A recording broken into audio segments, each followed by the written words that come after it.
Good morning, everyone. It's 9 o'clock, so we'll call the meeting to order. And everybody had an opportunity to review the agenda, and there's a hard copy in front of you. Any questions about amendments, additions to the agenda? Looking for somebody to make a motion to adopt the agenda as presented. Stephen. That the September 9th, 2025 agenda be adopted as presented. Thank you. Any questions on the motion? All in favor? Motion is carried.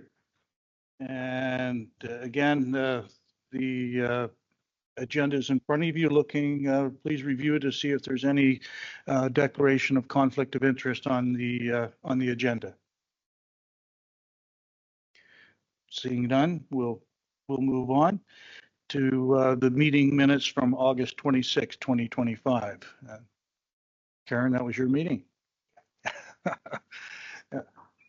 So, any questions on the minutes of the August 26, 2025 meeting?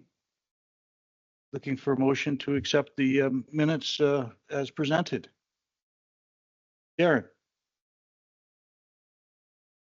That minutes of the regular meeting that was circulated be presented.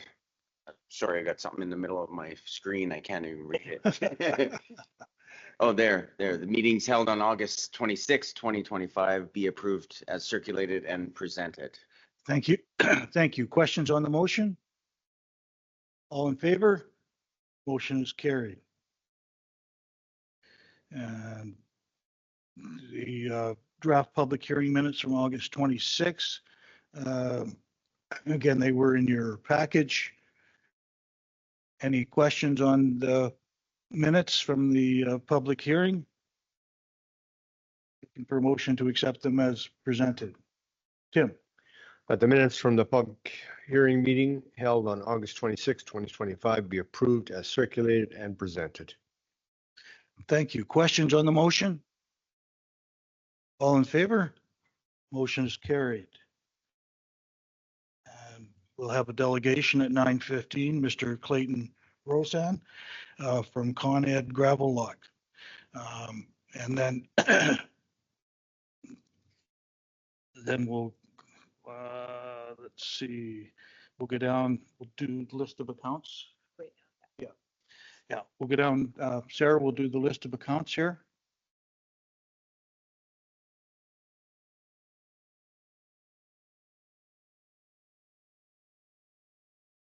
So other payment 261 is for our annual debenture payment for debenture 2012-04, and our final payment will be made in 2026. Other payment 262 to the Minister of Finance. This is our education property tax collections for August. And just to note that September will be the largest remittance of the year next month. And scrolling down. Check 5524 to the town of White City. This is a 50% payment to for a Coal White City School well rehabilitation that was approved by council at the April 22nd council meeting. And then in the proposed EFT payment section, we have a payment to Seahawk for the fire service evaluation deposit. This is a down payment for all the participating municipalities. The RM will pay all fees to Seahawk, and then we'll invoice back to the other municipalities net of the grant funding that we receive at the end of the project. And then on the visa report for the office fees, I'll just point out there's annual professional development training, the CPA training portal for myself, and then we got the pickleball fence guards, and this is within the park maintenance budget. Thank you. Thank you. Questions on the list of accounts or the visa?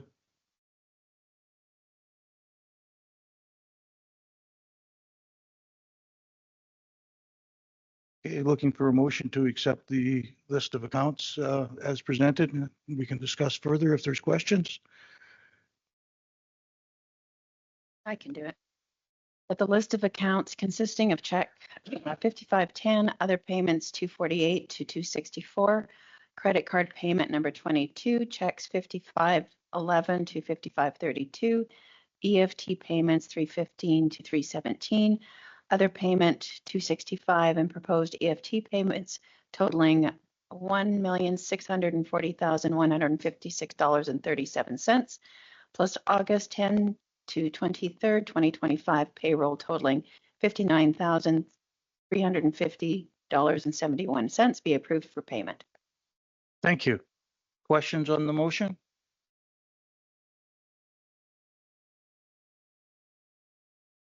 All right, I'll call the question. All in favor? Motion is carried. The next item I have is just the bank reconciliations for August. There's no unusual. Sarah, sorry, I just wanted to note before we got started, I didn't want to interrupt the list of accounts conversation, but something that council and probably the public noticed is that we have locked some reports from public viewing on the internet. This is in response to the recent EFT fraud that we experienced. I want to just make sure that everybody knows that these reports are made available to the public if they come to the office and request so. We just don't want them to be on the internet at this time. We're going to be reviewing all of our policies just to make sure what we're putting on the website can be shared over the website. So just for that, I just wanted to make sure everybody understood that. Thank you. I think it's a great idea. So yes, I'll be carrying on here with the bank reconciliations for August. There's no unusual reconciling items, just the outstanding deposits and checks at the end of the month.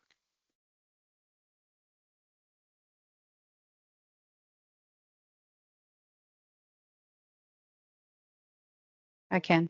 That the August 2025 bank reconciliation be acknowledged as presented. Thank you. Questions on the motion? All in favor? Motion is carried.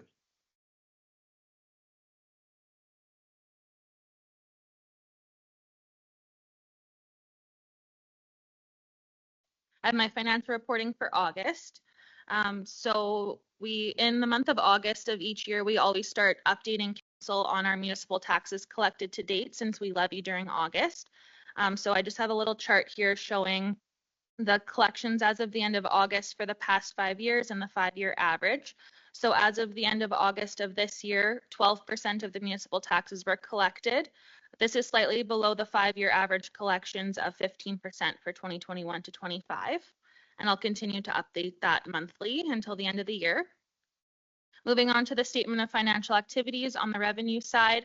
As I mentioned, our municipal taxes were levied during August with a balance at the end of the month of $6.4 million, which is the municipal levy net of any abatements and early payment discounts. Other charges were also levied during the month, including local improvements of $36,000, our sanitation levy of $175,000, and our additional service area, or ASA, for $35,000.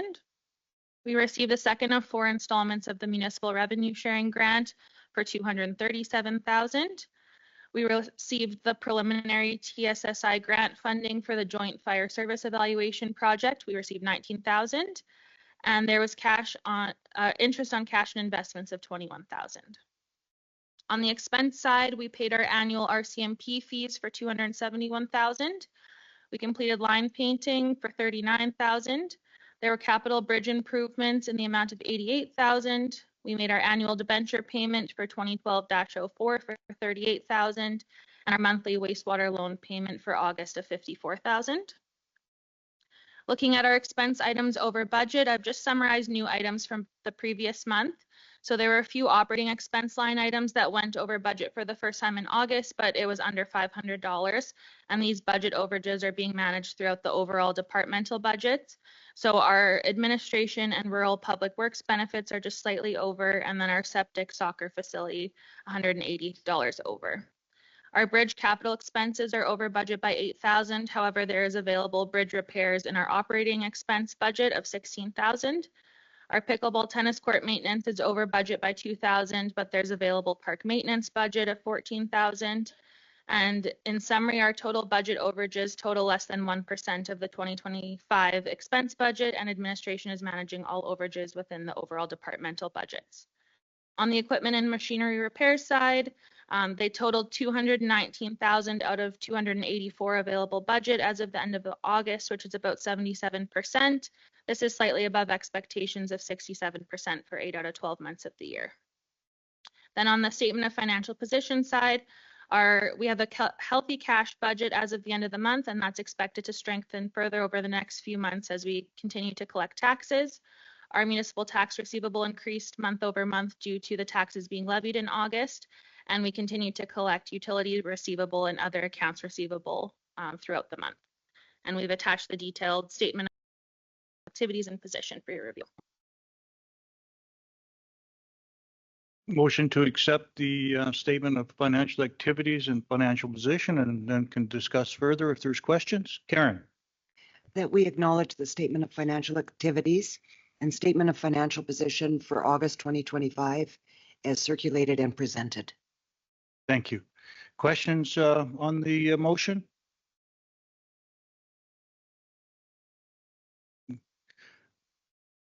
Okay. All in favor?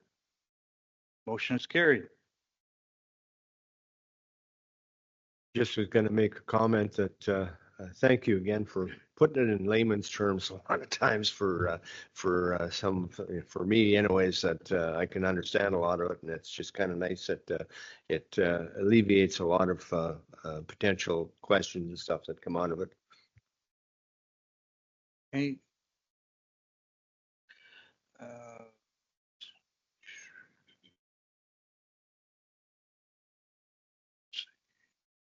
We can do. Start early? Yeah. Okay. All right, we'll start early with our delegation. Clayton, you can come up, please, there, and Sarah will show you how to run the microphone.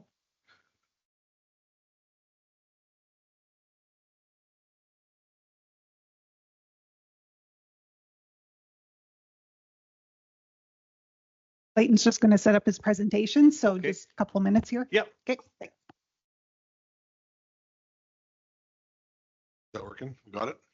All right. Okay, before you get started, Clayton, we'll just do a quick round of introductions. So we'll start with Sarah. Sarah Garter, Financial Officer. Karen Zaharia, Administrator. Aaron Bezbaraco, Counselor for Division 7. Tim Brote, Division 6 Counselor. Stephen Warner, Division 5. Shauna Bisdell, Chief Administrative Officer. Al Trainer Reeve. Karen Kodalak, Division 4. Nicole Posehn, Division 3. Carmen Liable, Division 1. Clark Yates, Manager, Engineering and Public Works. Rod Benroth, Foreman, Public Works. Thank you. Good to meet you guys. My name is Clayton Rosassen. I'm with ConAid / Gravel Lock. And just quick bio, born and raised in Priestville, Saskatchewan, north of here. My dad and I farmed in the Priestville area, north of Yorkton. And I made my way out to Alberta in about 1994. And then we sold our farm in 1999. And it's just nice to be back working and doing the majority of our business at this point in Saskatchewan. It's nice to be here working with you folks wherever it may be.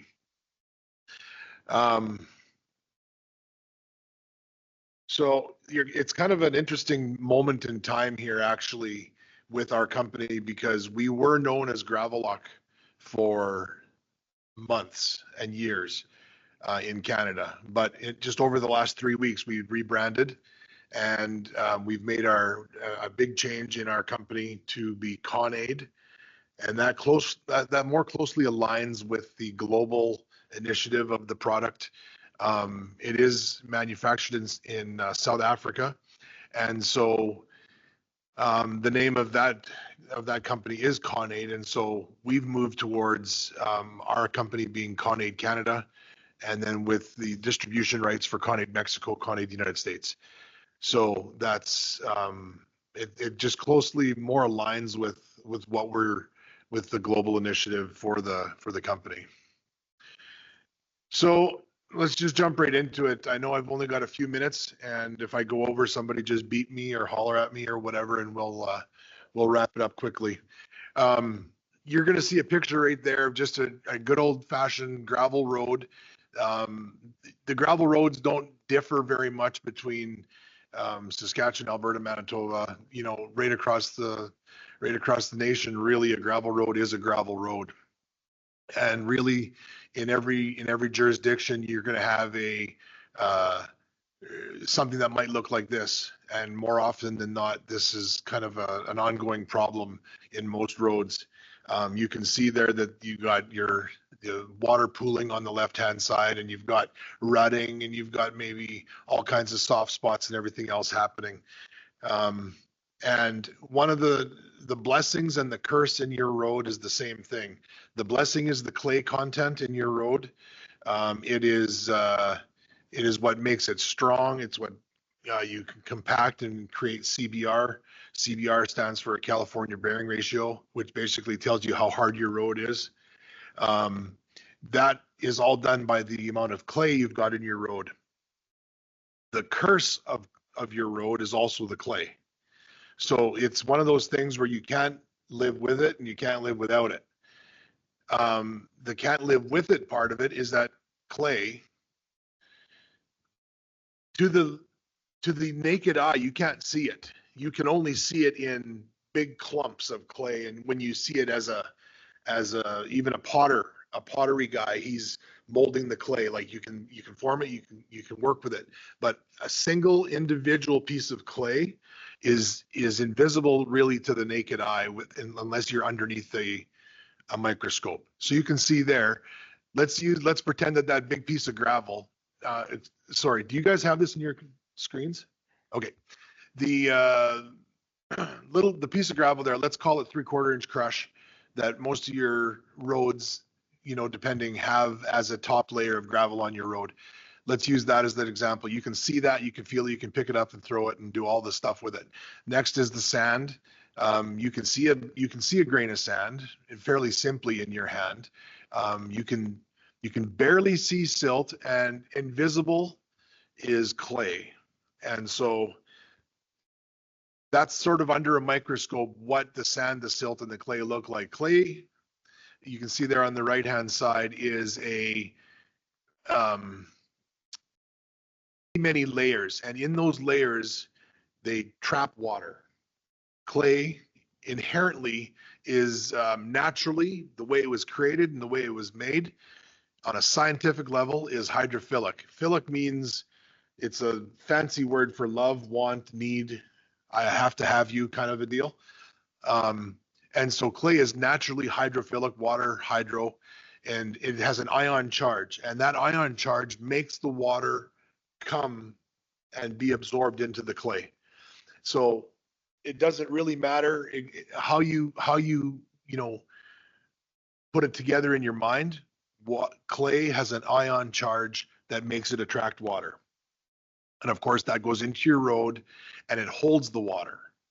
And so then we all know that the detriment of any road is the water. Water just destroys anything that it really, unless it's, water is a destructive thing. It also sustains life, but it's also a very destructive thing when it comes to these kind of projects. So the scientific portion is that the clay is got an ion charge on it. You can see the picture on the left-hand side. The water is kind of a picture of a cartoon surrounded each clay particle. Then you see the arrow, the conade, and that's the illustration there. Is that what ends up happening is there's a one-time permanent change when we apply the conade to the road. The change is we reverse the ion charge, and now all of a sudden, every piece of clay in your road is repelling the water. And that process is done. It's a scientific process that happens to the piece of clay, and it makes the clay products become hydrophobic, We all know what phobic means. Phobic means we're scared of it. We don't want it. Get out of here. I'm scared of you. I don't want you in my life. That's what, when the Con-Aid is applied to your road, it takes it and turns that clay from hydrophilic to hydrophobic, and now it just starts to repel that water. And at that point, as you're driving on it, as you're working it, as you're compacting it, that road becomes harder and harder and harder and harder. It is a permanent change, and over the lifetime of that road, the sustainability factor, it's the lifetime of the road. So as you drive on it, as you've got your heavy equipment, your tractors, your Super Bs full of grain, you may have some potash activity in your RM, all those heavy equipment and all those heavy traffic on that road, pounding and pounding it, instead of it pounding it away and having a serious maintenance problem and a serious graveling expenditure problem and a serious road failure problem, all of a sudden your maintenance goes to very little. I'll give you an example of that in a few minutes. Your graveling programs become almost non-existent, but they're still there. And it's just a completely different, your road failures, your washboarding, your stuff like that. You might say to me, oh, washboarding, that's impossible. No one's ever been able to do that. I'm not going to say it's not going to washboard, but I'm going to tell you that it's going to be very, very different as far as if it's like terrible washboarding where you're rattling your truck right off the road kind of thing. So, but it's very easy to fix that. But some before and after pictures. That's a secondary highway. About 8 weeks after, you can see there before. That was actually the first picture that I showed you, was that first road there on the left. Then about 8 weeks after, it's starting to really firm up and be nice. It's got, the gravel is still pretty fresh on it from the topping that we do on those roads. The Alexis First Nation, and just as a side note, we're very proud as a company. We're doing some partnerships with the Fishing Lake First Nation over in Wadena, and just a fantastic project going on over there for them, building them new roads. Over around between Kuroki and Foam Lake, and kind of right through the whole reservation. But this is a picture of Alexis First Nation in Alberta. And I know this firsthand. I drove that road on the before picture lots to get to my fishing spot over there by Lac St. Anne and Alberta Beach. And, now it's, just a wonderful road to ride on. It just doesn't get like that anymore. That was every spring, and after every rainfall, that's what it would look like. You guys know these people. This is your neighbors, the RM of Sherwood. Probably one of our proudest projects that we've done is the Armour Road, and working with Joe McKay over at the RM of Sherwood. And in fact, we just got done doing work over on Fleet Street, just kind of north and I guess just over. I'm not sure which way I'm pointed actually. Which way is north? There. So there, anyways, they're over there in the northeast somewhere, Regina, working Fleet Street in that new area. And but this is one of our proudest projects, is that Armour Road and the global transportation hub here in Regina. It was a terrible, road for the longest time. It would rain. They'd have to shut it down to heavy traffic. Trucks would be sinking into the road. And I'm telling you, every one of you guys can pick up your phone and call Joe, and he'll tell you just the amazing difference that this road has, that this product has done for them. It's changed their lives over there. And now, he's building it right into their programming every year. And so that's why we're doing Fleet Street. I think that's the name of the street, or that general area over there. And so we're real proud to, that's a good project for us. On top of the, just as a side note as well, away from the Gravelock and the Con-Aid, Joe is also in the RM of Sherwood, used another product that works hand in hand with the Con-Aid. I'm so used to saying Gravelock, so excuse me. Is SB90, which is a maintainable asphalt product that works so well with the Con-Aid. Very simply, the maintainable asphalt is a cold mix product that goes down on top of any very, very solid based road. The reason why we work so close with them is that they know that our roads are got some of the best base that they're ever going to ever, put their asphalt on. And so it's a cold mix product, goes down and it gets mixed with graders into gravel, and then it sets up with rollers, and it sets up just as tight as asphalt. Spray lines on it, do everything you want to do with it. And if you've got to do any kind of road maintenance, any, building, let's say you got to get underneath there or something, or put a culvert in, or any kind of subsurface work, you just move it to the side, pile it over here, do your work, put it back in, spread it, pack it, and move on. It's a fully maintainable asphalt, so that's kind of a cool thing.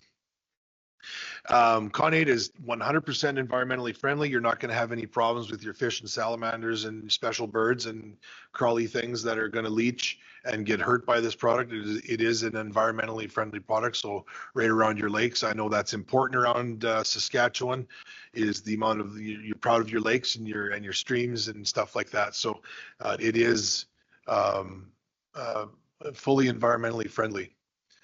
Just to speak to the longevity of it, 26 years ago, Con 8 was put on out in Viking at a grain terminal where they expect large numbers of trucks every day. And you can see that 10 years after it was how it was, and it just keeps getting better and better at the 26-year point. So it's just the longevity, like I spoke to earlier a few minutes ago, it just, as you keep working that road, as you do things, it gets better and better. Fully maintainable. Your grader operators and your public works foremen are probably going to say, well, let's put the Sandvik blades on. I guess we're going to get over to the Gravelock Road for the only time we're going to go over there this year. But it's so hard, we're going to have to put our Sandvik blades on in order to penetrate or do any kind of maintenance on the road, if there is any that year. So speaking to that, we have a road. I want to see if I got a picture of it in here. I don't think I do. There's a road that was the main thoroughfare for 4 gravel pits, anywhere from 400 to 600 trucks a day out in Alberta, actually, in Flagstaff County. They were having nothing but problems, and this is quite a few years ago now, 8 years ago, 9 years ago. They had a grader on it every second day to just keep it going. They had a graveling program 3 to 4 times a year. We went in and applied Con 8 to that full stretch of road. Their graveling program went down to every 2 years, and their grader program went down to once a year on that road. And I can give you the testimonial for that as well. It's another one of our Class A projects that have worked out. So, not that they all don't work out. We've had very, very great success with the product as a whole. I mean, the way, I'll give you really quickly an example. How's my time? You've still got about 15 minutes. 15 minutes? Well, sorry, Oh, 10 so- minutes. Al, this is unbelievable. Way to go. Okay. I was going fast, so I can kind of slow down here a little Oh, bit. no, Okay. don't slow down. All right. So how it goes on, it's a process. Like, we've got the equipment, we've got the people to do it. Or I would assume that Edenwold, and I would assume that you have quite a fleet of graders and quite a fleet of equipment that would be able to do this job.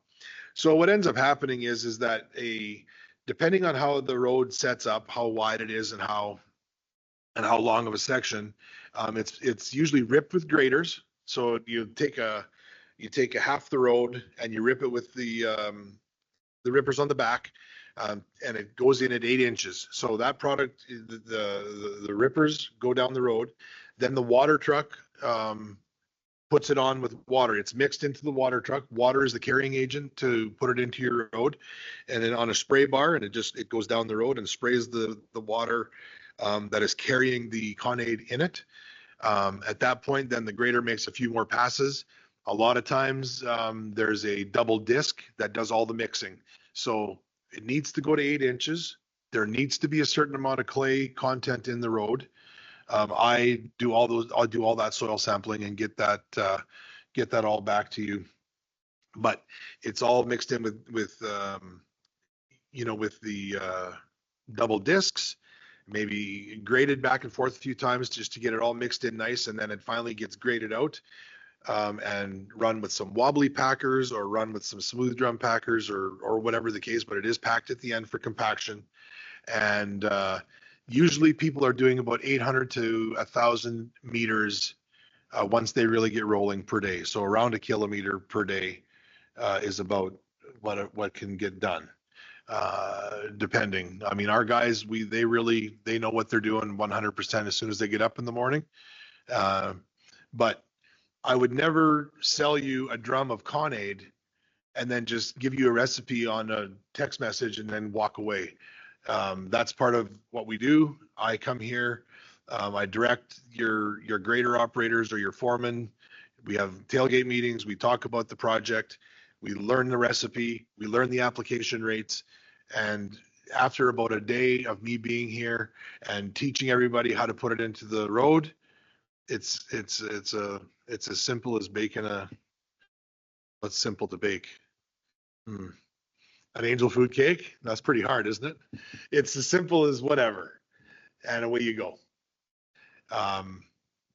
Any grader operator that's worth his weight, they'll have no problem with it. And your grader operator is your most important person in the team when we're putting this in, for sure. So that's how it goes. You guys, this is it really reduces your maintenance on your roads. If you've got some problem roads, take some time to think about it. Take some time to come up with a couple of kilometers that would be something that just is standing out in your heads going, oh my God, I can't, the trucks, they're sinking in here in the spring. It's terrible. We've got lots of road maintenance. Our graveling program is high. We're working in Sherwood. We're working over in Fishing Lake First Nations. We're doing some work outside of Saskatoon and Kalonzi in the arm of Blucher. We're arm of over by Assiniboia. I can't remember the name of the RM. There's so many of them, but I'd just like to now just open the floor to any kind of questions. You can ask me about, the money, the application rates, whatever the case. So that's it for me, and let's go with some questions. I got a question. So with the SB 90, do you have to put down the Con-Aid with it? No. So the SB 90 is, so the guys from the SB 90 company, we don't know. So the short answer is no, but let me explain that. They won't put the product down unless they know what the base is. And if they don't trust the base, or if somebody's questionable, 20 years ago, we thought there was a spring running under here and we're not 100% sure exactly, they'll be hesitant if they don't know what the base is. But if they know that Gravelock or Con-Aid has been applied, then they're 100% confident of putting in the SB90. But so the short answer is no, you don't have to, but they want to be confident on their base. Okay, the Con-Aid now it's a granular. Is that what it is? No, it is a liquid. It would remind you of palm olive soap, about that consistency. It's got a surfactant in it so that when it gets mixed in with the truck, a couple people learned this the hard way. You never add the water to the Con-Aid, you add the Con-Aid to the water, because if you add the other way around, boom, it's like your dishwasher. Everything's coming out of there like you wouldn't believe. Bubbles everywhere. So it looks like that. It's got the consistency of palm olive soap, and the surfactant in it is when it goes into the water of the truck, it instantly just spreads throughout the truck. And 5 minutes after it's been added to, let's say, 14 cubes, it's coming out of the spray bar. It looks just a little bit like soap and gets integrated into the road. Okay. So how say on a 1 mile stretch, how many containers of Con-Aid would you need to put on something like that? I love this question because people go, no way, there's no chance that, okay, so I'll tell you that here in a minute. So one mile is 1.6 kilometers. Let's assume that, so that's times 1,000 gives me 1,600, 1.6 kilometers times 1,000 equals 1,600. And let's use 9 meters wide, the top of the road, times 9. 14,400 square meters. Okay. The application rate of this product is, we're going to use 0.0035 liters per square meter.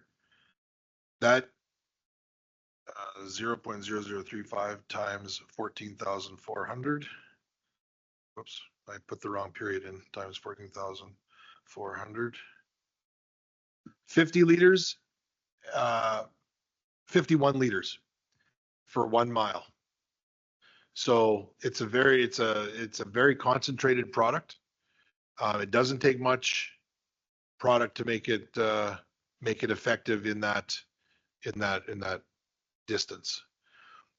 Someone's going to ask me, so I'll just tell you, it's $500 a liter. Yeah. So what caught my eye with the 26-year longevity there was one thing, and especially it was in a terminal where you've got a lot of heavy traffic and stuff. So we've got a couple of roads that are we have a lot of heavy traffic on them and stuff, and we've actually tried the ground up shingles on a couple of different test up sites. I don't know if you've ever seen those. They're gradable, and that's kind of what I like about this product too, that it's gradable. A lot of the other ones, the mag chloride and stuff, you can't grade it. And that's something that needs to, we need to have something that is gradable, that if you do get ruts in it, that you can fix them and everything. I'd like to also just make sure that I don't leave you guys here with any false sense of security on the product. It's not sold as a dust suppressant. So if you are potentially looking at it in the back of your mind going, well, we're going to have a hard road and probably no dust, I can say that one of the factors is that it'll be less dust. Definitely, as the road gets harder, there's less dust, but I don't ever sell it as a dust suppressant, because then I've way lied to you. It's never sold as that, because at the end of the day, it's a road stabilizer. It's not a dust suppressant. Now, the most expensive dust suppressant in the world is SB90. That's that's the asphalt product is no dust on that, but I can't say that Conade would have any kind of a calcium chloride or anything like that properties. It doesn't. So with the SB90, I know some of the stories I've heard that when they're applying that SB90, you have to have a pretty good window when you're applying it, because it seems to sit on the surface, and if you have vehicles driving on top of it, it picks up, and I know quite a few years ago, the RM, I believe, was SB90 that they had tried, and we had quite a few ratepayers giving us bills for trying to get their vehicles cleaned up and stuff. So, I can't really speak to that, Tim. I'm not 100% sure on that, whether or not there's been changes in the past. I can't speak to that, but I can make you a deal that I will look into that, and I'll get an answer to you through Karen, most likely, and I'll make this presentation available as well to everybody. I'll give it to Karen on a PDF file, and you can have it. She can disperse it as necessary, but I can't speak to that. I don't know. And that's with the SB90 is what I'm thinking for we need an alternative for our dust control sites. On average, we've got 90 some dust control sites per year, and we're using mag chloride, and it's not working. We got to have something coming up, something else. That's why we tried a couple of test sites with the ground up shingles. Good result. from them. Again, it's a waste product, and it's helping the environment and stuff too. So yeah. But no, we're definitely looking at different things. Do you guys do test strips with new clients, potential new clients?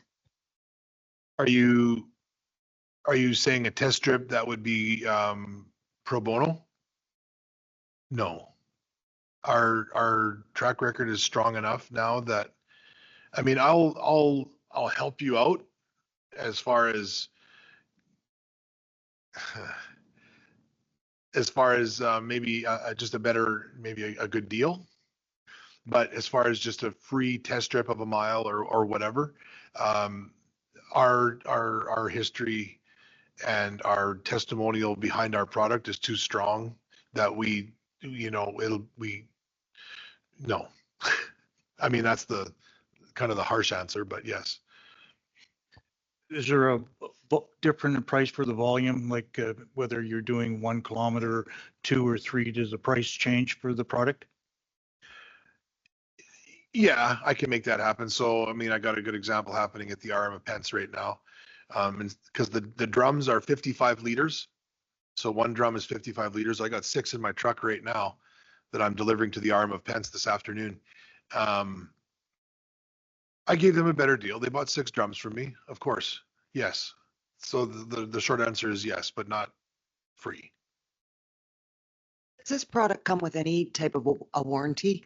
Like, is there a warranty of any sort? The warranty, I guess, or the quality assurance is the fact that we're there to put it in the road at the right application rate. If the application rate is left to anybody doing it, it can be a disaster without question, Karen. It can be a mitigated disaster if you put it on too heavy. Like, less is not more with this product. Less is, if you want to say, oh my God, I can get this road harder if I put on an extra 2 liters. Well, you're probably going to be buying a whole new road at this point, because it's not, I don't want to scare you. I don't want to call it finicky, but there's a recipe. Follow the recipe and and that's the recipe for success. I mean, I can give you an example of a road in Grand Prairie that they thought, well, I guess they're not looking, let's put more and make the road harder, faster. It didn't work out very well for them. And so that's why I'm there, or one of my colleagues is there. We do the calculations. I just basically give a sheet of paper and all the calculations are done. The foreman or whoever's running the job will very quickly learn that it's just a whole bunch of calculations of length times width times, whatever you're doing. And we give you based on the soil sampling, we know how much clay is in there, how much silt is in there, and we can give you an application rate. And realistically, it's anywhere from 0.0031 to 0.0037. Over 3.7, I think, is we're starting to play with fire. Yeah. Do you have a white paper or something? Sorry, it's Carmen over here. That sort of speaks to the business case around this, like the return on investment, because you talk about, so you put it on and then basically you reduce all your maintenance costs going forward. So with that kind of track record that you have you got some sort of white paper that you've prepared or documentation that presents to an RM the business case for something like this? Probably not in as many words as you said, but I appreciate what you're asking for, and it's probably something that I should do. But some of our unwritten reports would be an ROI of about 18 to 21 months. Is that, and I have seen that before. Now, that's not the same in every place, Carmen, but I'm thinking that I'm okay giving that as a generality right now. But you've maybe given me an idea of something that I probably should do, is create a document like that. I think that would be very helpful, because it sounds like, we kind of go, okay, for that, what was it, $50,000 or $25,000 for the example that you used there. I think that would really help to solidify the return on investment for an RM. Right. And so let's just use that mile again, 14,400 square meters. if my equipment was coming in to do it, I would charge you probably anywhere from $7.90 to $8 a square meter, which is around $113,000 to have it all done. That mile, the Conade, all the equipment, plus mob. I mean, I mob in, so somebody in Saskatchewan or wherever we're working usually pays the initial mob in, because our main contractor lives in Red Deer. And so and we try and get that to be fair across the province, because it's not really fair that, let's say Edenwold pays the $40,000 mob in from Red Deer, and then we only move 30 miles up the road and they only have to pay a $10,000 mob or something. So it's not fair. So, but we try and split that out across the jobs. But just for the basic job, around 114,000 per mile if we were going to do the job for you, and probably less than that. Thank you for that. One more question. You said the product is from South Africa. So what's the source, and is it sustainable? You mentioned environmentally friendly, but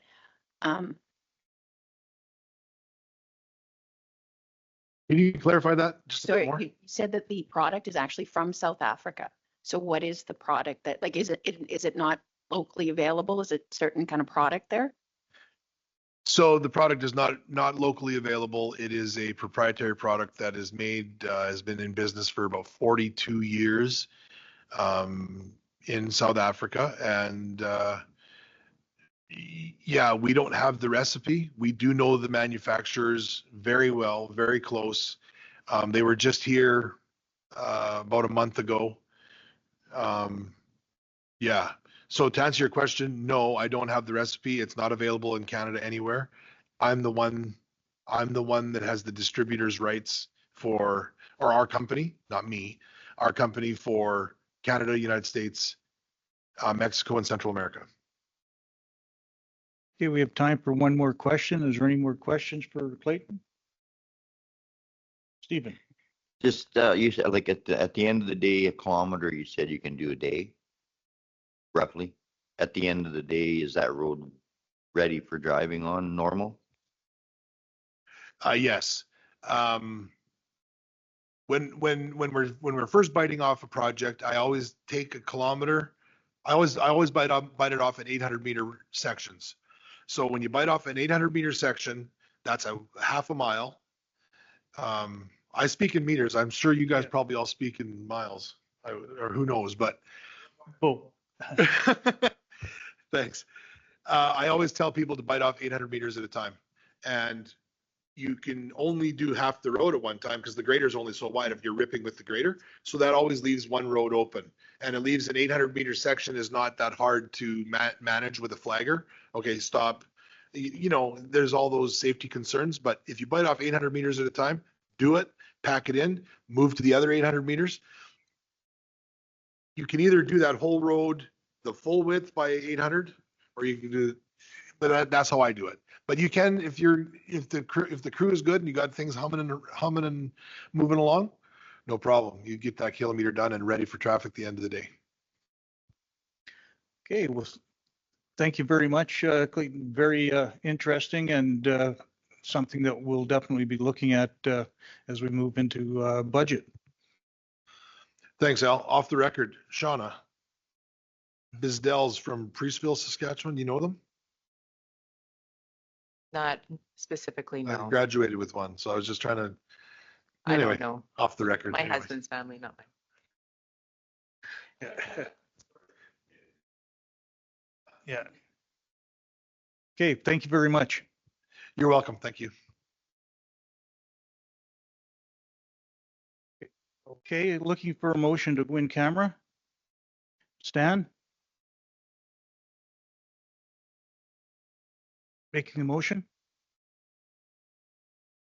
Motion to go into camera, please. All in favor? Motion is carried.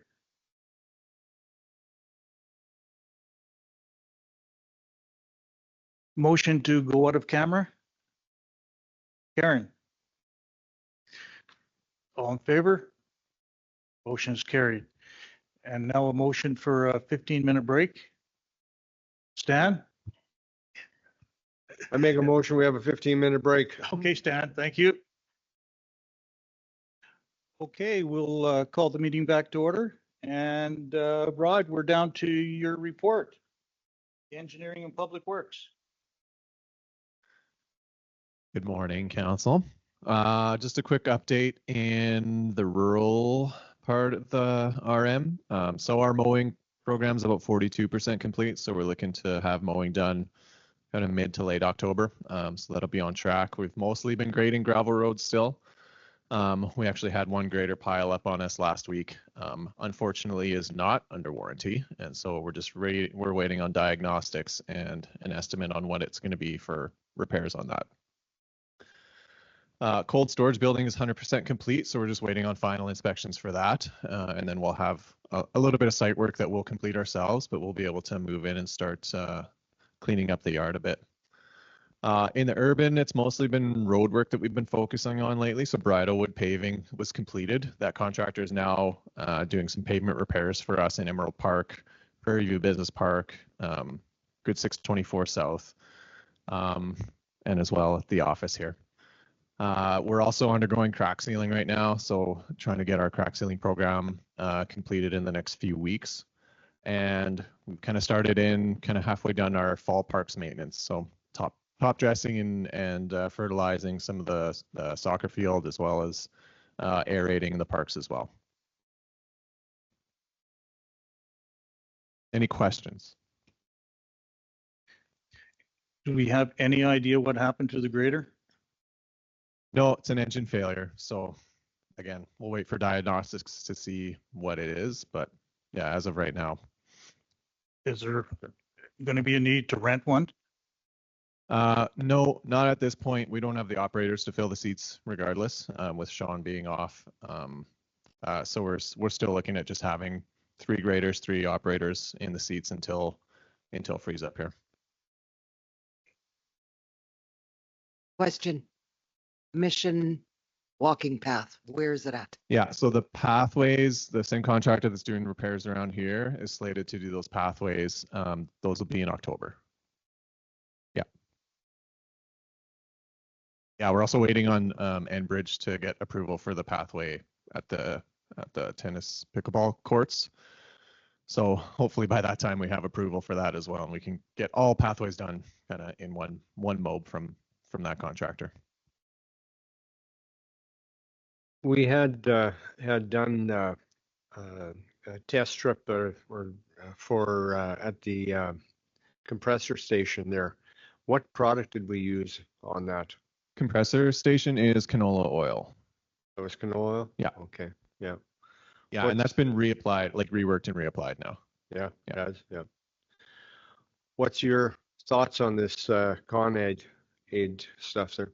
I think, again, specific need, specific solution. It doesn't sound like it's, like he said, they're not selling it as a dust suppressant. So I wouldn't look to use that for some of the projects we're looking at. Again, it's tough. Can't get on their website. For some reason, our organization blocks it. So I can't get too much information on it right now. But I actually pulled it up on mine just to see. Yeah. I think we're looking at our gravel roads that are heavily trafficked that experience a lot of rutting and a lot of gravel loss.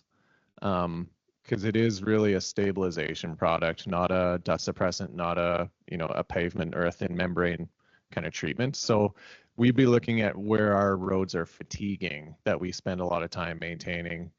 Every week we're out there grading, we have to hit it with gravel several times a year, heavy traffic, because that's where the stabilization of it locks the gravel in, so you're not losing as much. And then, yeah, like you said, it is stabilization product, so you're getting less rutting and having to work it less. So is it, grading it once a year? That'd be great, but it's going to really depend on, like you said, you have to do soil samples of the road that you're doing just to see what the clay content is to begin with. So, yeah, I started to kind of put together a list of like which project sites would we look at for that, but 624 North wasn't one of them. Yeah, well, that's kind of what I was looking at too. And that SB90, he said it's one of the most expensive ones. Now I'm thinking again, just thinking out loud for that 624 one. We've got, that's probably that 2 mile stretch is one of the heaviest dust control areas that we have. Would this SB90 be something that might take the place of the dust control then? And that would probably help it then Yeah. too. I think SB9 is in the realm of what the alternative products are, because we're looking at, is it going to be pavement upgrade? Well, that's going to be really expensive, and until we get funding, it's not going to be a viable project. Then we're looking at it, is it a chip seal, thin membrane surface, or is it going to be MG30 or SB90? MG30 is kind of that, it's still salt-based product, but provides that dust-free kind of pavement-looking surface. And then SB90 is actually asphalt. It's workable asphalt. So again, you get a completely sealed surface that you can still maintain. So I think those ones are the ones we'd be looking at. SB90, MG30, I think those both require granular. So we would be putting base down. So that will be part of the cost that we put together for the alternatives for 624 North. But yeah, for sure, that was one that's on our list to have in the evaluation. Again, the workable, that it's if it does happen to get rutted up and stuff, that you can work it again, and that's the whole problem with the mag chloride. Yeah, even if we were to look at a chip seal, we're still looking at maybe a full road structure to be able to put that chip seal on, because you can't rework a chip seal. You want that surface to last at least 5 to 7 years. So it's still a full road structure that's going in, where those other products, because they're workable, you still need that, a bit of a structure to be able to work with it, but it'll be much less road going in. Well, and that one inland terminal that they had 26 years. 26 years they had it in, boy. And there especially, you got semis and stuff coming in that are turning on that stuff, and there was water in there, that picture there where they were, and it was good. So yeah, it's definitely I said there's new products coming out all the time. We just gotta kind of pick and choose and try some of this stuff, I think. It's funny because they're new products, but most of them are decades old. We haven't had experience with them much in our province yet. Other questions for Clark? Got it. With regards to, I connected you with Evolution Drone Works for doing some of that LiDAR. Is there an update on that? Yeah, we've contracted them for a couple projects. So both, so the city of Regina is looking at remediating their gravel pits that are within the RM, as well as the Rock Point drainage project. I got them to do drone works to get elevations along that road right away to see what kind of cuts and fills we should do. They also did a drone elevation survey at the gravel pits to see if there's any slopes that are greater than 4 to 1, so to comply with their remediation plan. So yeah, we have contracted them to do a couple small projects for us so far. Yeah.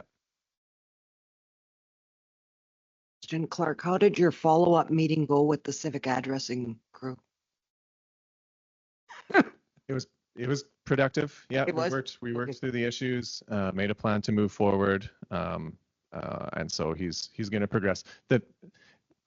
What I found was the biggest impediment to his production rates is really the locate tickets, which wasn't mentioned at council, but it really is a limiting factor. There's one representative from SAS First Call for the RM, and just one. So, and that person wasn't available all the time in August. So that person being away for a week or so means no tickets are being fulfilled on locates, which means they can't progress at all. So they can only do 50 tickets at a time. The contractor indicated he has always kept ahead of their availability. So as soon as they fulfill tickets, he has his next 50 ready to go. So it seemed like that was the biggest bottleneck, aside from the other issues that were brought up at council. But we're continuing to work with them moving forward. Production rates based on what we saw for the last 2 weeks aren't great to see a completion by the end of the year, but we'll continue to evaluate and come up with a plan to complete the project.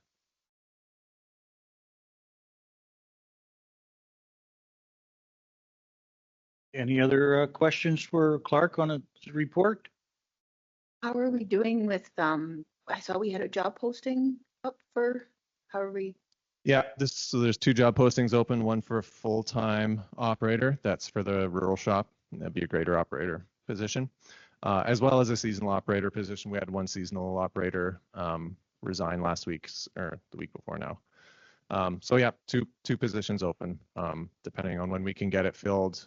That seasonal operator may or may not be here this year, but based on, absences and the positions that need to be filled, there's 2 ads out, and we're trying to get the best candidates we can to move forward. Even if the seasonal operator can only work for a month before freeze up, if it's someone that's a good fit that we can call back next year, I think it's still worth, finding the individual. So.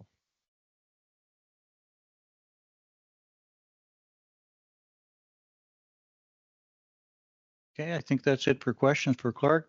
Motion to accept the Public Works report as presented. Darren, That we accept the Public Works report as presented. thank you. Any questions on the motion? All in favor? Motion is carried. Who's presenting the water report? Yeah, I'll present the water report. So this is for August. No upset conditions. Usage rates kind of in line with what we saw last year. So no big deviations one way or the other.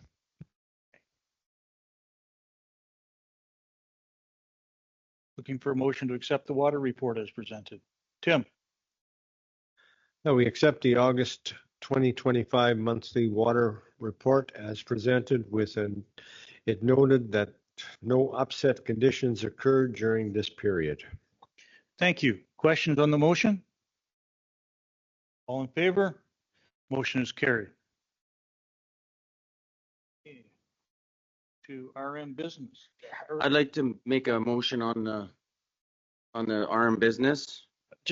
We haven't, just a second, Darren, until we get down to their, okay, with RM business, we're looking at appointment of a deputy reeve. On it, Stan has served his sentence and has stepped out, so we need this position will be till the end of the year, and then a new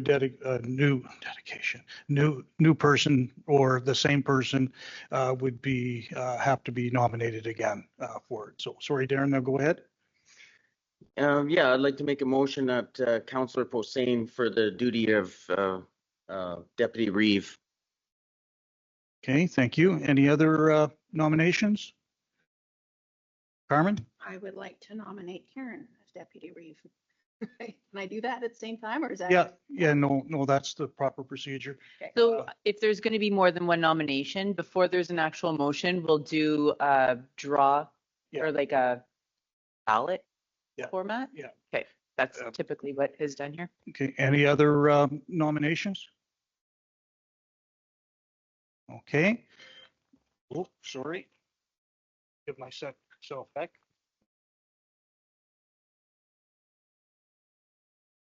Okay, do we have something to do with oh, look at that. No hat.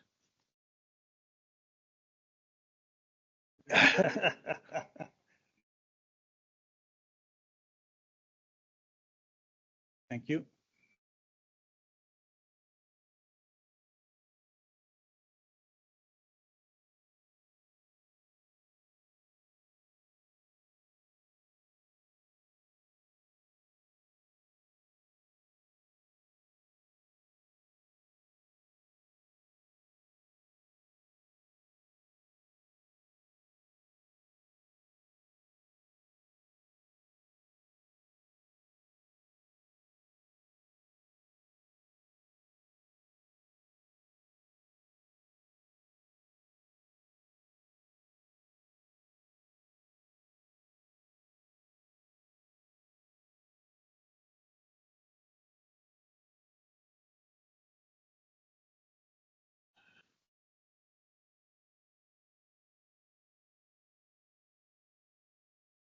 All right, so we have Nicole,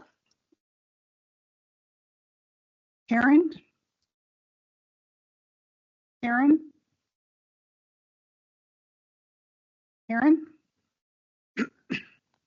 Karen? Karen? Karen? And Nicole? Okay. That's, I guess, Karen, you're the deputy reeve till the end of the year or till December. Is it the last meeting of the year that we usually do the nominations? I think. Yeah. Yeah. So. So Okay. do we do a motion to Yeah, appoint? so we'll need a motion to appoint. Looking for a motion to appoint Karen as deputy reeve. Tim? That Councillor Karen Kodalak be hereby appointed as deputy reeve for the remainder of 2025 in accordance with Section 91 of the Municipalities Act. Thank you. Questions on the motion? All in favor? Motion is carried. Okay, down to WCRM 158 project money call number 12. So this is the money call number 12. So this was locked for the public, but so the wastewater authority is requesting $647,204.98 from each municipality at this time.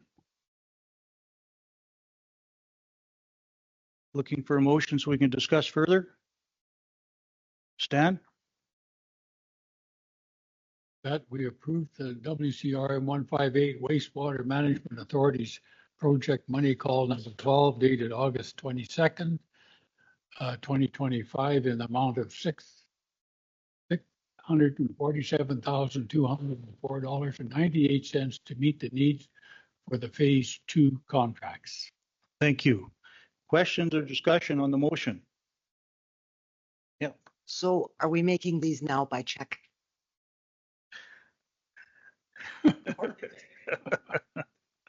Just how many more money calls do we have coming? I was just trying to remember. Yeah, probably. I off the top of my head, I don't know. You can't remember? I can check for you and Okay. get back to you. Sarah, do you have any idea how many are left? Oh, sorry. I'm just opening Taya's cash flow.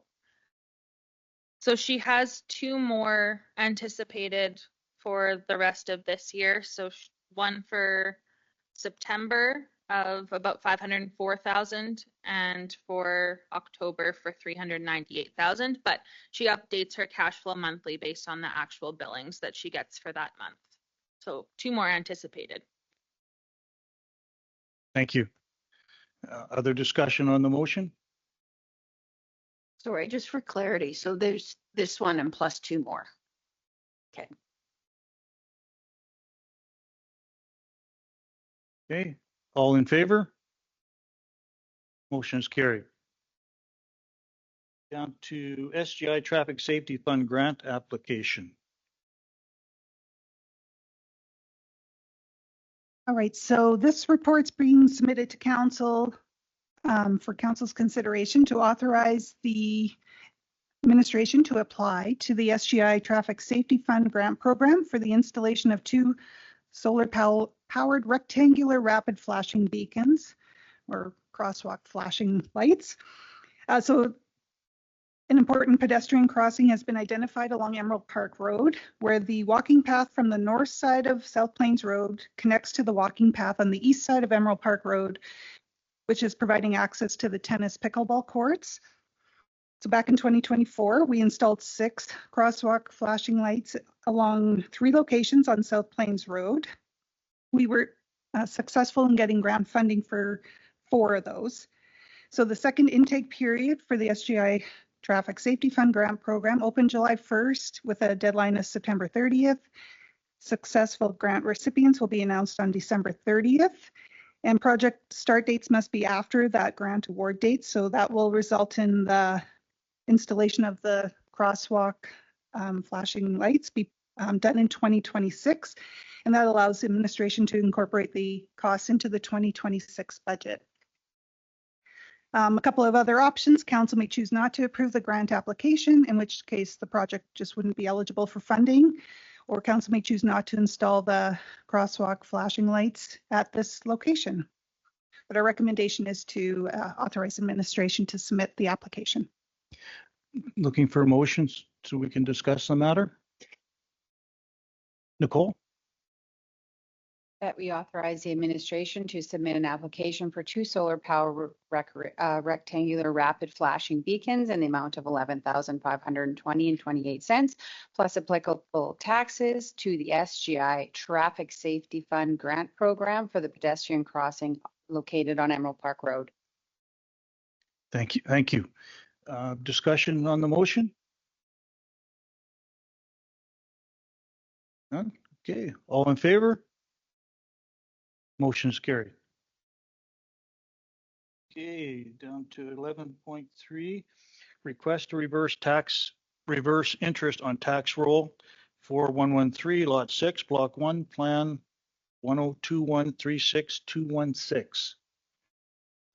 All right, so our administration received a formal request from a landowner at lot 62, block 1, plan 102136216 on August 26 to refund interest charges in the amount of $75.60 that were applied to their tax account. The interest is from a portion of the 2024 property taxes remaining unpaid as of January 1st. The landowner had indicated they were unaware the taxes were outstanding. They have now paid the outstanding taxes and interest in full, but have requested that the interest charges be refunded. So some of the background is when we received the change of ownership in early September 2024, the mailing address that's on the title was the civic address within the country residential subdivision. And so typically it would be a box number at one of the post offices. So because mail isn't delivered to the civic address in this subdivision, we had no means of contacting the new owners as we didn't have any additional contact information. In an effort to try to reach the new owners, we sent the correspondence to general delivery to the nearest post office. Unfortunately, the mail was returned as undeliverable. So the landowner has indicated they received documentation from their legal counsel confirming property taxes had been submitted. And it's just important to note that tax adjustment calculations are handled by respective law firms involved in the transaction and form part of the purchase sale agreement between the buyer and seller. The RM doesn't participate in or oversee the tax adjustments during property transfers. Administration has since obtained the correct mailing address and contact information from the landowner. And it is the responsibility of property owners to ensure the municipality has the correct mailing address and contact information. Therefore, we are recommending denying the request to refund the interest. Council may choose to approve the request and refund the $75.60 to the ratepayer, or council may choose to partially approve the request and determine the amount to be refunded. Thank you. For a motion to discuss further? Karen?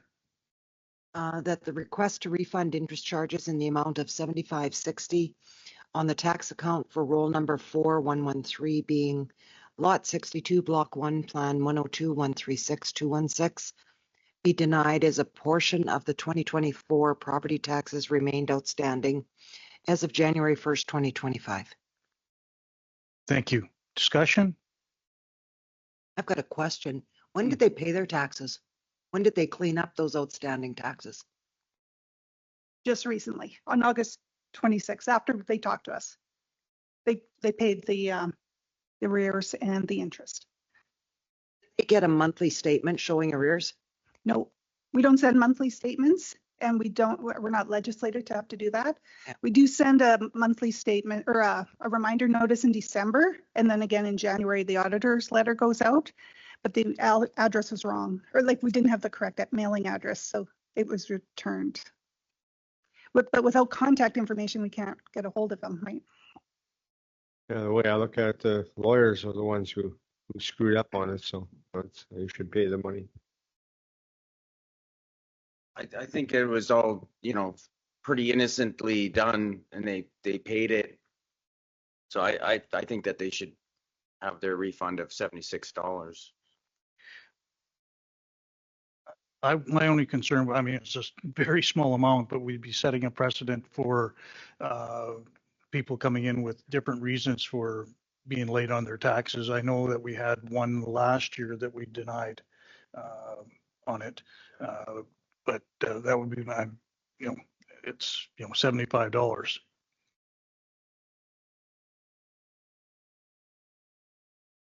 I would agree. It sets a very slippery slope precedent if we were to do this, so. Karen, you had a comment? I don't know if it's appropriate here, but this just leads me to another thought. This happens off and on, and I know, having worked at the post office, I wonder if we shouldn't do some sort of a blitz for people to make sure that the RM has their box numbers. People buy a place, they go get their box number, but they never give it to you. Because I know when I worked at the post office, there was a lot of that mail that came to street addresses, and they never ever used proper address. So are you thinking on social media we do a blitz because we can't really mail it, but we could mail it if anyone changes their address, they'd have to notify us, but.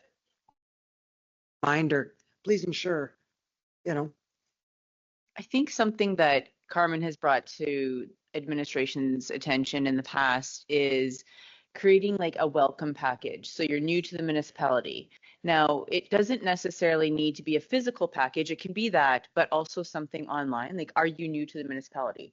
Now, the RM of Edenwold is no different than any other service provider, such as SaskPower, SaskTel, or Sask Energy.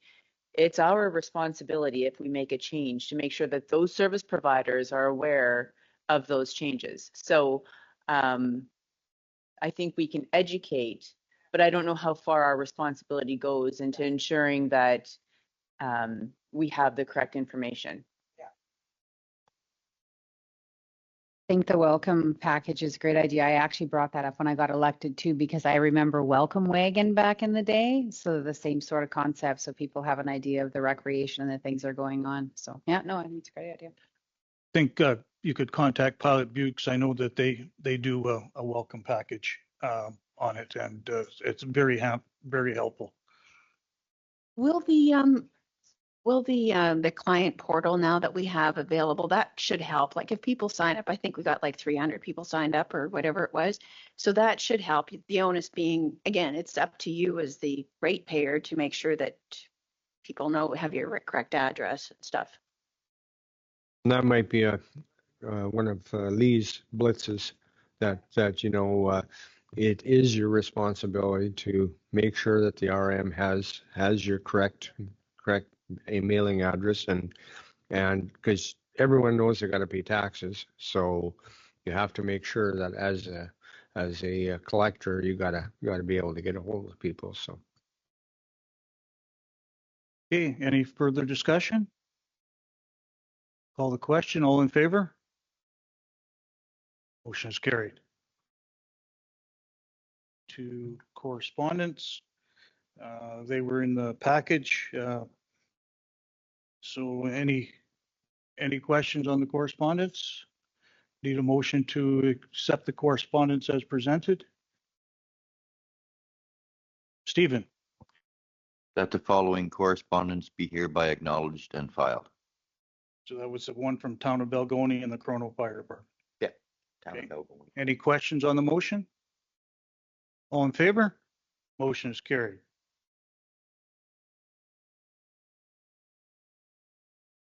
And do we have any committee reports? I don't recall. Any motions or recommendations arising from a committee, they will come as part of the business. However, there may be committee conversation that the representative may want to have at this time. Okay. Any chairs of the have anything to bring forward? I had Tara speak to it this Pardon me? I had Tara speak this morning while she was here, so just leave me doing it. Okay. She was very detailed, Stan. Yes. Yeah. Okay. That's why I wanted her to do it. Council roundtable. We'll start with Carmen this time.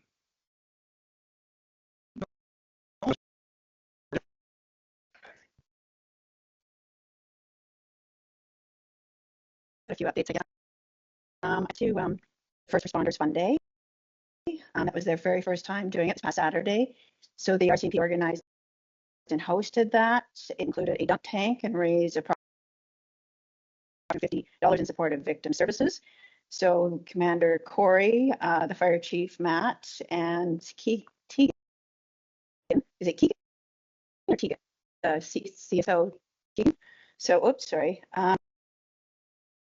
They were all in the dump tank. Apparently it was pretty cold. What else? They're probably doing the arms supported the event by lending tables, chairs, and games, and Lee came back to the office on Saturday so they could return the equipment. There's also, I arranged, excuse me, as far as the library committee, I've arranged for a arborist to come in and October 29th. It will be joint between White City, Pilot Butte, and Balgony, and public works staff is encouraged to attend because I think it'd be valuable for them. And that's it. Thank you. Stan?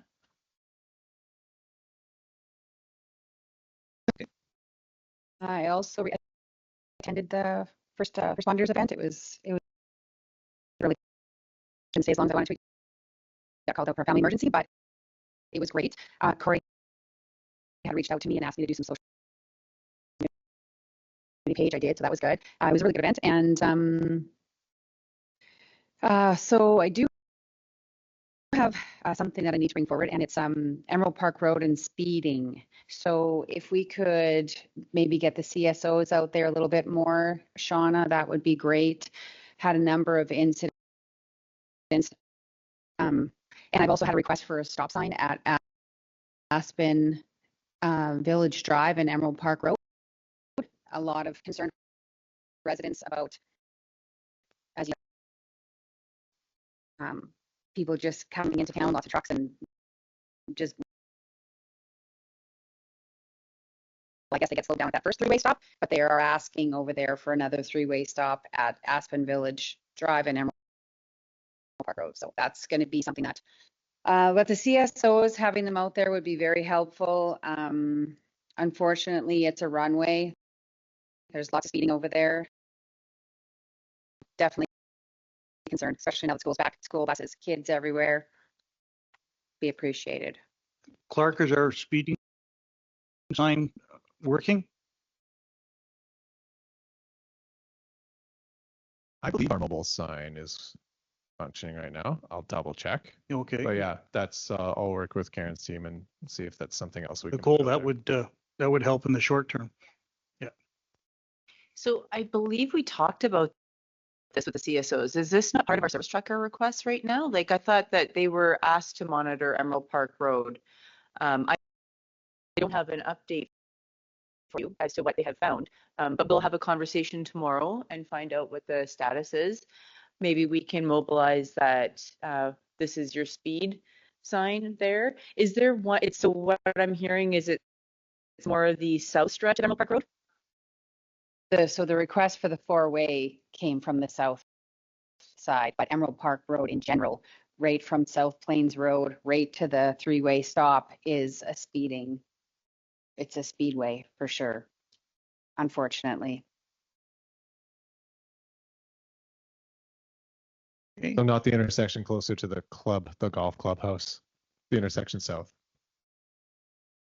For three-way stops. The south side. Okay. I think we have to review, I don't know what the process is for adding traffic signs, but Wasn't me approving that we're going to go install one. That was me noting it to take a look at it. okay, Yeah. yeah. Some further discussion, especially if after that road gets busy, we're going to have to control the speed because it will turn into another area of concern. Anything else, Nicole? No. Karen? One thing, and it's just more of a discussion point.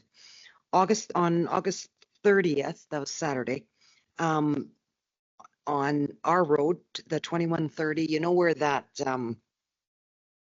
trucking company is that we have so many problems with them parking in the ditch? Well, a trucker came in there and tried to back into that place and got hung up. So he had that whole road blocked for 3.5 hours. Sad part is our neighbors across the road, who I don't really know, but we're having a wedding. Their daughter was getting married. But anyways, what this brings me to, Clark, that Township Road North. What is that? 181? What is it? The one that would run That's the east one and that west. borders Rock Point, like that far north. Yeah, so going straight north and going east are summer roads, right? Yes, they are. And the one going west is one that we had discussed last winter, that Derek was going to do his best to try and keep it open, but didn't, because it takes a lot of maintenance, it's low and it's not built up and yada, yada, yada, right? Yeah, but the problem is, like with this that happened on Saturday, if something like that happens, those people right from the highway north have no way out. All three ways, north, west, and east. So it just sort of, with this happening, I thought, like, what if that would have happened in December?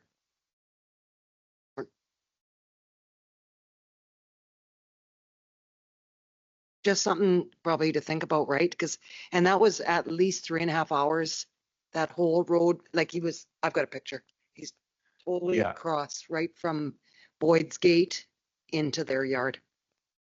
Yeah, I understand the problem that you're addressing. Yeah, so it just triggered me thinking about that. Like, what if that happened? Because last winter we didn't know if Derek was going to be able to keep that road open going west, right?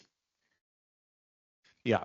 And the issue is that there's a residential subdivision right there. I live Because there's there. going to be lots of places, I'm just kidding. lots of places where there's one farmyard or two or three along a road where But the there's road ends there and then it turns to municipal dirt. But in this case where there's a residential subdivision with only one access, I can see the need for to make sure that at least Detour. westbound road, a winter available detour route into the future. Yeah. Yeah. because I know I had said to Derek last winter, like, do the best you can. Like, I understood. I thought, like, if you can't keep it open, I understand. But now with this happening, I thought, well, maybe this is really, really important. So just something to ponder over, Clark.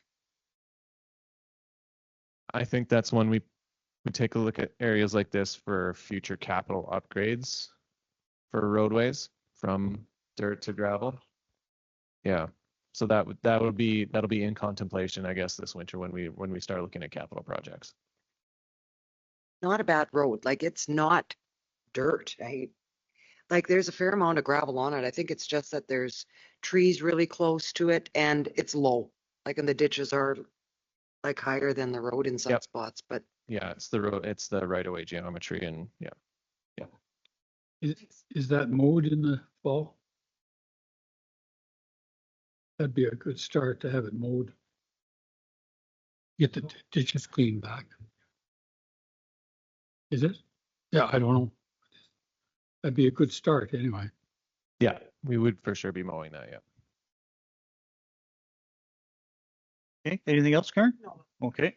I just got one thing. After this meeting, I'll be attending out to Piapot. They've got the 150th anniversary of signing of the treaty. So I was invited to attend out there. So be going out there and hopefully stay until the fireworks go up. It started this morning, but had the meeting here, so we had to do this first. That's it. Nope, I don't have anything today. Perfect. Kim. Just a few updates here. EMO meeting is this Thursday. Is there any staff coming? Yeah. There is. I'm not sure what the number is. Do you have the number, Karen? Okay. Okay, but there, as long as the staff know what we knew about and stuff.